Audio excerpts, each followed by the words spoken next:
Good morning, ladies.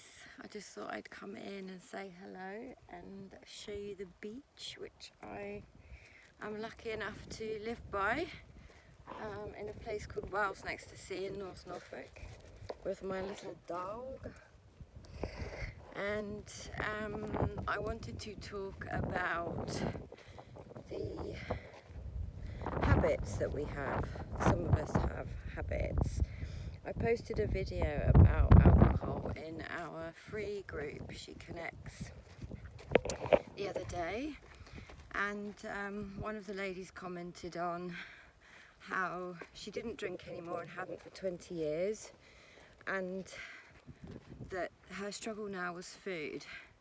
And this is another common theme that I hear with women whom I speak to, whom I coach, that they gave up alcohol 20 years ago or whatever it was, but they really feel like and experience a struggle around food now, and this kind of perpetual self-slagging off, for want of a better word, and this kind of perpetual obsession around weight and around food and around diets. And I just wanted to speak to that because in my experience it's all one and the same, whether it's alcohol, whether it's food, whether it's I hope you can hear me right with the wind. Let's walk up this way, a bit less windy. Whether it's hoarding, whether it's shopping, whether it's face picking, whether it's self-harming, whether it's sleeping a lot, it doesn't really matter what the thing is that you are experiencing a difficulty with. That to me is the tip of the iceberg. It's just the tip of the iceberg. And so whilst most counsellors and old psychology deal with that tip, deal with the behaviour, deal with the habit, deal with trying to change and manipulate your thinking, what I'm looking at and what I work with my clients is the foundational piece, so the underneath the tip. Because to me, what needs to happen is that you have a different understanding of how you're creating your experience. And the behaviour or the habit is merely your way, your own way of trying to find a peace from the noisy, busy mind.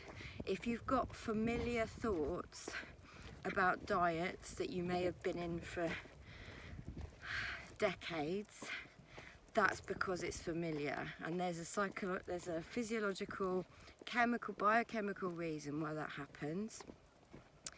But essentially all you're trying to do innocently is get back to a place that's peaceful for you. And that's all it is. And that's where the misunderstanding comes in. And I know this because I've done all of the above, to be honest.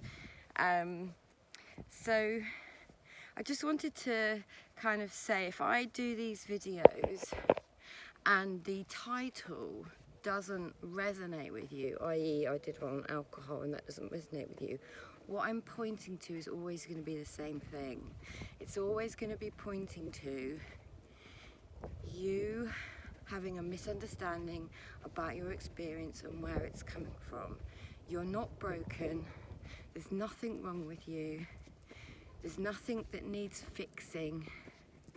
You are inherently well at your core, and you're doing the best you can with the thinking that looks real to you in that moment. So I just want you to consider that just for a second, and I'll come back and do some more videos for you at a later date. Alright, take care, lots of love.